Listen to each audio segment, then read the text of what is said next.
Assalamualaikum warahmatullahi wabarakatuh. Jumpa lagi bersama saya. Di kesempatan kali ini,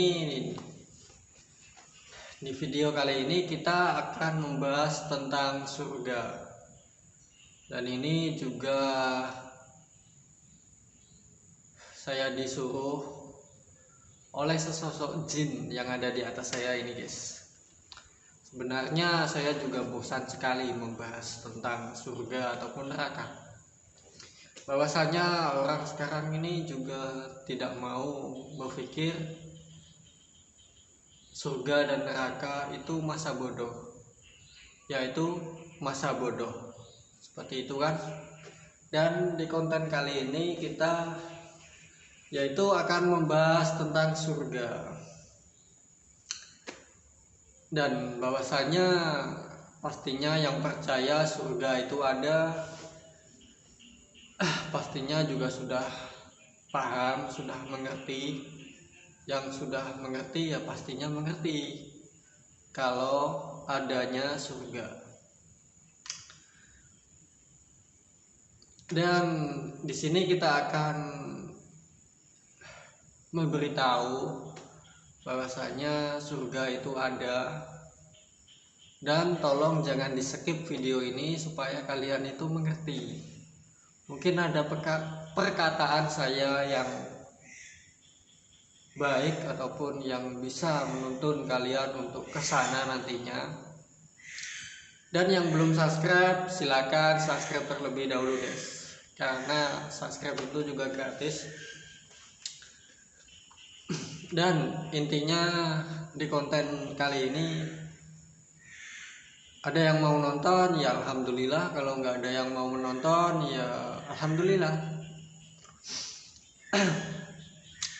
Bahwasanya surga itu juga banyak sekali tipe-tipenya, itu banyak sekali, 1 sampai 7. Dan kita jangan membahas ke pokok surganya terlebih dahulu. Jadi sekarang ini manusia di tahun ini itu selalu berpikir surga dan neraka itu masa bodoh. Dan ada orang yang berpikir bahwasanya surga itu bisa kita peroleh jika kita itu dengar, yaitu jika kita dekat dengan wali, nabi ataupun malaikat. Seperti itu yang saya saring dari tetangga-tetangga saya ataupun orang-orang yang ada di dunia ini. Itu banyak sekali orang yang berpikir seperti itu, yaitu yang nomor 1 surga dan neraka masa bodoh. Dan yang kedua, surga dan neraka, jika kita mau pergi ke surga kita harus dekat dengan wali, nabi, dan malaikat.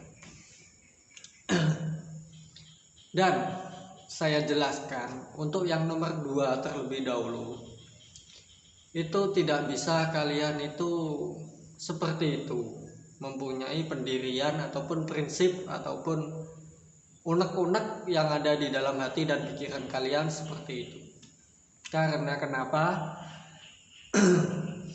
Karena wali itu sudah dipastikan doanya, ilmunya itu sudah diambil sama Allah sebelum dia meninggal. Jadi waktu dia meninggal itu sudah diambil ilmunya, guys. Dan ilmu untuk nabi dan malaikat itu tidak diambil oleh Allah. Jadi Allah itu memberikan ilmunya kepada nabi dan malaikat saja.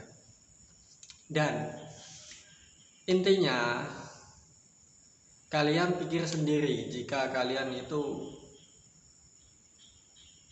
katanya dekat dengan wali, dekat dengan nabi, dekat dengan malaikat, sering berdoa untuk dia, sering berdoa setiap hari, sewaktu kalian sholat berdoa, memberi al-fatihah kepada sosok muslimin muslimat, wali, nabi, malaikat.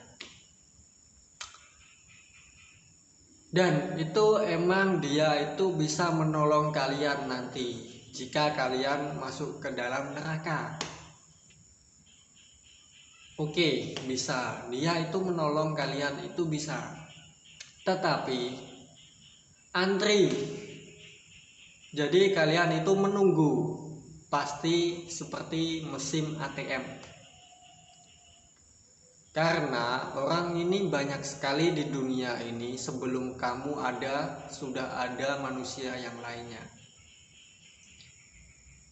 Jadi kalian itu harus mengantri terlebih dahulu guys. Harus sabar menunggu giliran. Yaitu harus sabar menunggu nama kalian dipanggil. Dan intinya kalian itu masih di dalam api neraka. Yaitu masih ada di dalam neraka tersebut. Sambil kalian itu menunggu muslimin muslimat, wali songo ataupun nabi ataupun malaikat yang akan menolong kamu.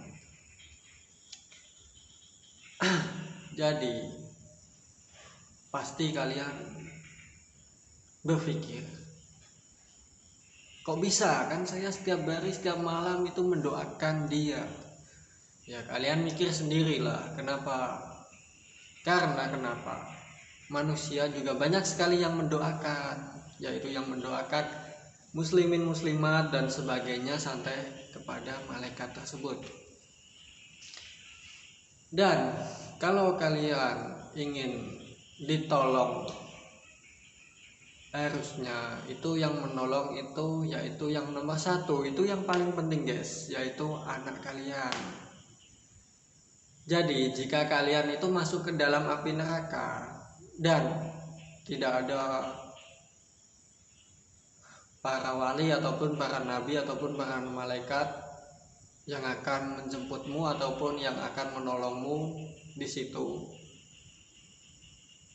yaitu yang nomor satu yang akan menolong kamu yaitu yang pertama yaitu anak.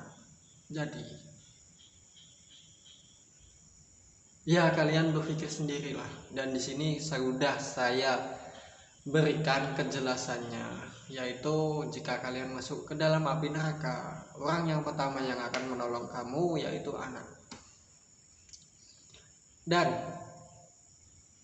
jika kalian berpendapat ataupun punya keyakinan hati dan pikiran kalian bahwasanya kalau dekat dengan wali, muslimin muslimat, nabi, malaikat akan menolong kalian waktu kalian masuk ke dalam api neraka, ya emang betul dia itu akan menolong kalian, tetapi antri guys, seperti mesin ATM.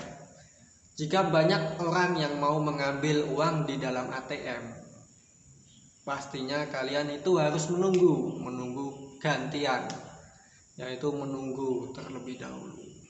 Sampai kapan kamu akan menunggu di dalam api tersebut, di dalam neraka tersebut? Apakah kamu kuat? Ya pastinya, ya tentunya tidak akan kuat kan.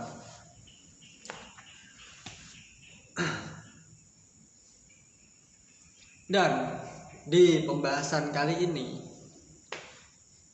saya disuruh untuk membahas tentang surga terlebih dahulu. Jadi di sini kita lebih memberi kalian masukan. Kalau kalian mau ya silakan, kalau kalian tidak mau ya tidak usah ditonton. Dan kalau kalian ingin masuk surga itu sebenarnya mudah sekali guys. Intinya jika ingin memperoleh surga yang nomor satu itu mudah sekali, yaitu setiap kalian itu sholat, yaitu sholat yang paling wajib, yaitu sholat 5 waktu. Waktu kalian sholat, contohnya sholat maghrib. Di saat sholat, usahakan membaca sholawat, yaitu membaca sholawat 7 kali baru niat sholat. Pastinya kalian akan berhasil apa yang saya ucapkan nantinya. Dan setiap sholat bacalah sholawat 7 kali, setelah itu niat. pasti nanti kalian sholat maghrib tersebut dari awal sampai akhir itu tidak ada unek-unek yang ada di dalam hati dan di dalam pikiran. Jadi intinya, kalau kalian ingin mendapatkan tiket surga yang nomor 1, yaitu yang pertama, sholat 5 waktu. Jangan pernah kalian itu berpikir, punya pikiran, hati dan pikiran itu kemana-mana. Dan bisa diartikan, bisa ditanda kurungin, itu adalah khusyuk, yaitu tenang, yaitu cuman satu arah, yaitu cuman satu tujuan, yaitu kepada Allah. Jadi sholat maghrib itu dari awal sampai akhir itu harus ingat sama Allah, yaitu bisa ditanda kurung itu khusyuk. Dan sholat 5 waktu, setiap sholat, contohnya 24 jam kalian sholat 5 waktu dan semuanya berhasil semua, yaitu bisa dikasih tanda kurung, yaitu khusyuk semua. Di situ baru kalian mendapatkan satu tiket ke dalam surga yang nomor 1, yaitu surga yang paling mewah sendiri untuk kalian semua. Dan intinya pasti kalian bertanya, mana ada orang di dunia ini yang sholat itu bisa khusyuk, bisa tenang, bisa nyaman, bisa ingat sama Allah? Pastinya kan tidak ada yang bisa kan. Sepandai-pandainya orang ataupun orang yang sudah rambutnya sudah putih dan sudah kaki 3, itu pun saja tidak bisa khusyuk guys. Sebenarnya bisa. Kuncinya itu pertama, sebelum kalian niat sholat itu usahakan membaca sholawat. Seperti itu guys, baru kalian akan khusyuk ataupun tenang dalam satu tujuan, yaitu bersujud kepada Allah.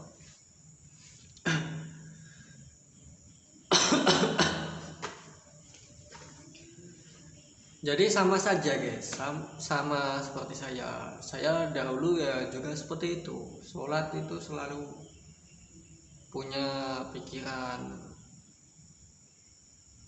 kesana kesini. Waktu menjalankan sholat pasti punya pikiran mau ke sana lah, ke sini lah, pasti ada. Dan setelah bertahap-tahap, dan setelah saya mencari tahu, dan setelah saya menggali info, dan setelah saya mempraktekkan sendiri ataupun mencobanya sendiri, itu sebelum niat usahakan membaca sholawat, baru niat sholat. Ya mungkin bisa kalian praktekkan sendiri, karena saya praktekkan itu alhamdulillah berhasil. Bukan gagal, tapi berhasil guys.